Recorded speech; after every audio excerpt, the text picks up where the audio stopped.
All right, so here he is, one of the better offensive takedown guys we have in the UFC, DC. And if anyone is well-equipped to speak to this, it is you. The opponent knows what's coming. At least to this point in the UFC, no one's been able to stop him. He just has to keep him away, because the moment this guy gets close enough to either grab a leg or make body contact, now you're in trouble. He has a knowledge and an understanding of position from a lifetime of just all grappling, judo, wrestling, sambo. He does it all, and he has just so many ways to get you to the floor. This guy once told me that if you can get your leg, he's going to finish. Because he's going to give you so many things to think about, you will not be able to process and keep up with him, and eventually you're on the mat. It's unbelievable to watch him apply that knowledge to the mixed martial arts fights. And as the wrestlers say, this is not a guy you want anywhere near your bracket.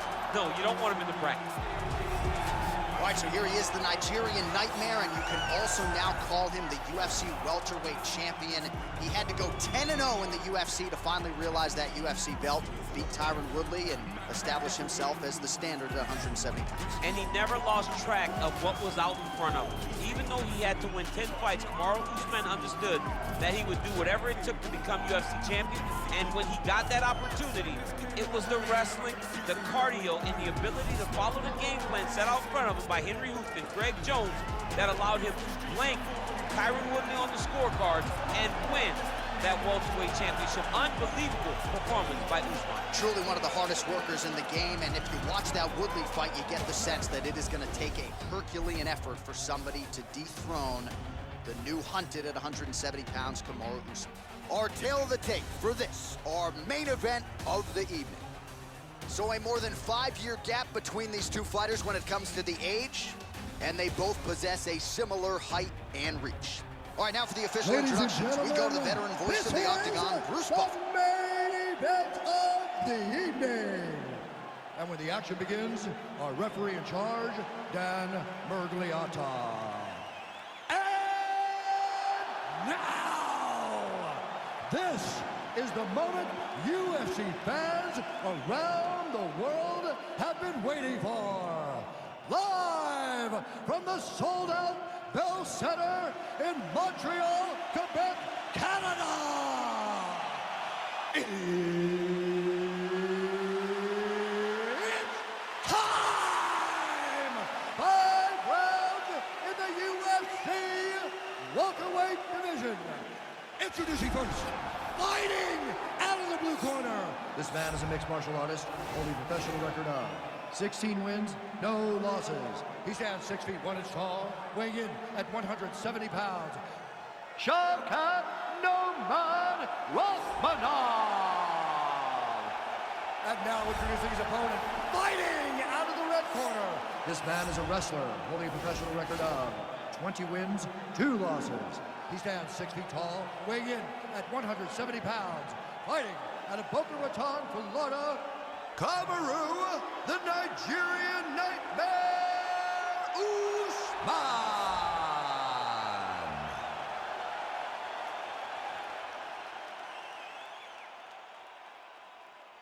All right, commit to the rules in the locker room. I want you to obey my commands at all times, protect yourself at all times. I want a nice, clean, safe fight. Touch gloves, back your corners, come out fighting. They touch him up, and we are underway. Ready?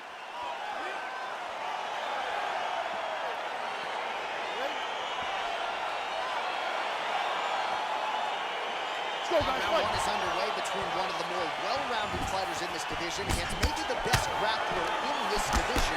It'll be interesting to see how it plays outside. Yeah, you would think that he would just avoid grappling at all costs because he seems to have a clear advantage on the feet.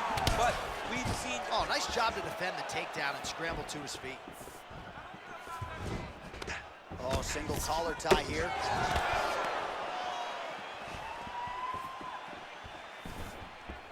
Oh, wow, oh!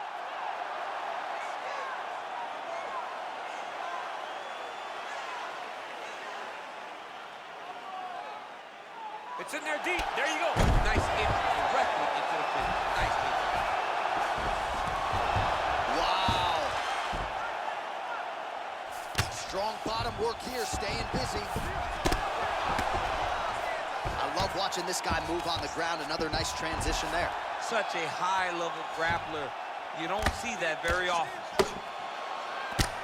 Outstanding ground and pound here. Somewhat of a lost art in MMA, at least in terms of making sure that every strike counts. Not an issue for him. He's making every single one of them count. He is not pity-patting. He's not touching. Every punch that lands, he wants you to feel it. All right, he's very comfortable fighting off his back, DC. Now looks like he's trying to hip escape. Yeah, he's trying to hip escape or maybe look for a Kamaru here. Now, the guy's attacking the triangle. He finds himself in trouble because he got a little bit lazy in the full guard. Looks like he's trying to manipulate the head. This could be tight. Watch triangle, watch triangle. Needs to push the arm to the side. Get his head against the mat. Now watch as he goes to the finish. Watch his... Getting tighter.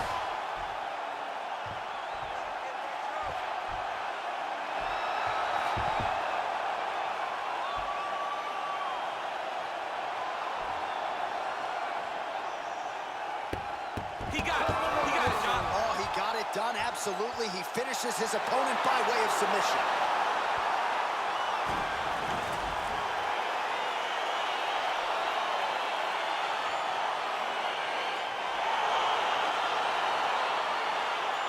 Let's take a look back at the replay as he gets it done by submission tonight, champ. He was able to get the fight to the ground exactly where he wanted it. Eventually, his opponent gave him an opportunity to get a submission. He did that, and he should be very proud of the work he did tonight in the octagon.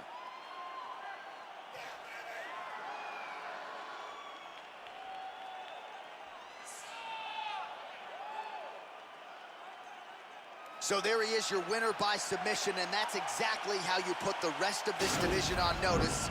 Looks like this guy could be a factor moving forward in this division. Ladies and gentlemen, referee Dan Mergliano has called a stop to this contest at 3 minutes, 16 seconds of the very first round. Declaring the winner by tap out, Shavkat Rakhmonov. All right, so what a performance by this young man here tonight as he gets the win by way of submission.